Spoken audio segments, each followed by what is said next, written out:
Hello, everybody. Welcome into Sports by GSMC Podcast Network.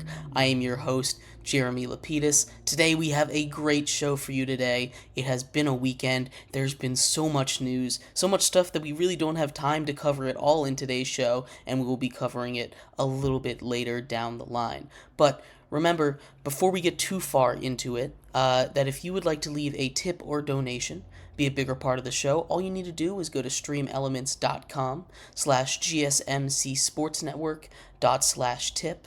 Again, that is streamelements.com/GSMCSportsNetwork./tip. Anything you do, we really appreciate. But like I said, we have a big show for you today. We're going to start off with debate that's been brewing a little bit since this weekend. On Saturday, there was a court storming event that went a little wrong for one of the biggest stars on one of the biggest programs in America. In a couple other segments, in some other segments further down the road, we're going to be talking about the Cubs offseason as we continue our coverage of all 30 MLB teams. They made a big move earlier in this weekend. We're also going to talk about the Rookie of the Year race between Chet Holmgren and Victor Wembanyama. It's kind of been back and forth. We're going to talk about a little bit both seasons that they've had, and then we're going to finish off the show talking about the running back market that is really shaping up to be interesting with some franchise tag news coming up just earlier today, actually. But let's get into this first segment, which is going to have to do with NCAA court storming. We're going to start off right there. We'll set the scene. The reason that this has been such a debate is because Kyle Flipkowski, the star on the Duke Blue Devils, 8th ranked in the nation team, was hurt after Wake Forest beat them and their fans stormed the court. You go watch the video back a couple times. I'm not going to speculate on any injuries. I haven't heard anything that's come out about it, but it doesn't seem too bad, thankfully. But it sparked a lot of debate, along with the incident with Caitlin Clark earlier this season, where she was almost hurt in a court storming incident when they lost earlier in the season. There's two sides to this issue, right? The first side wants to talk about player safety. It wants to talk about this is dangerous, not just for players, not just for coaches, not just for staff of the team, but also for the people that storm the court itself. There's been many different incidents of injuries to both players and students and people that storm the court. There's been some serious injuries in that as well. But on the other side of the coin, you have the tradition, the aspect that makes college sports, and that's the ability to do stuff like this. You don't see stuff like this in professional sporting events, ever.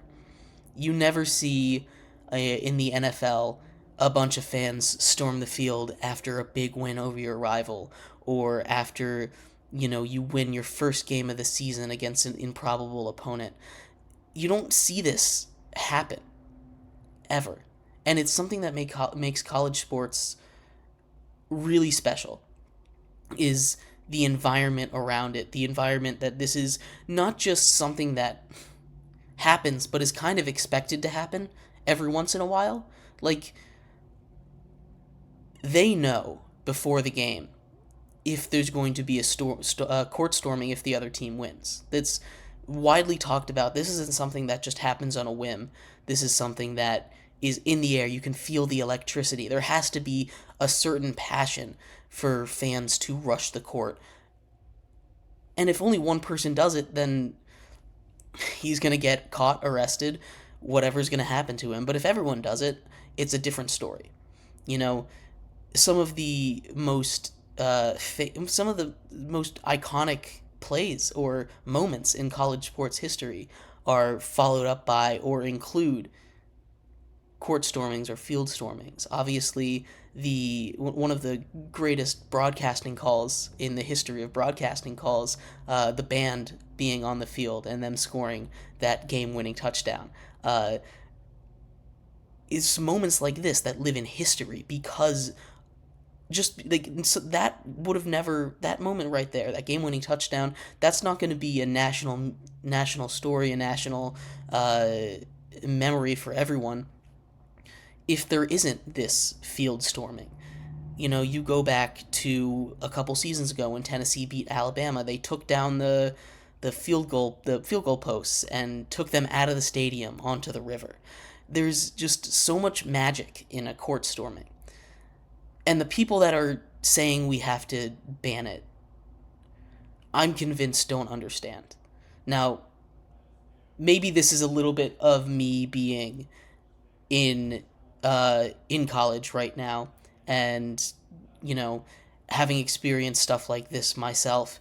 Being in the moment, it's one of the most magical feelings when you're part of that crowd. But I do understand that there are risks and damages, risks of being hurt, not just to the players, but to themselves. But this has never been an issue until someone big got hurt. And obviously that's how it goes with everything. You can do it until something too bad happens. And I've heard a lot of takes, both for and against court storming. And I'd love to hear your guys' thoughts on this, because I think this is a really interesting thought, really interesting debate, I guess, because you're taking tradition against safety, right? Against the safety of these players and everything like that. But it's such a strong tradition. Like, they know they have plans in place to help players get out of here when court stormings happen. It happened that Wake didn't do a great job of protecting the players. But this is something that can be prepared for, and it can be done in a relatively safe manner. There's a million, not a million, but there's dozens of court stormings every single year. Every single year in college sports, there are dozens of them.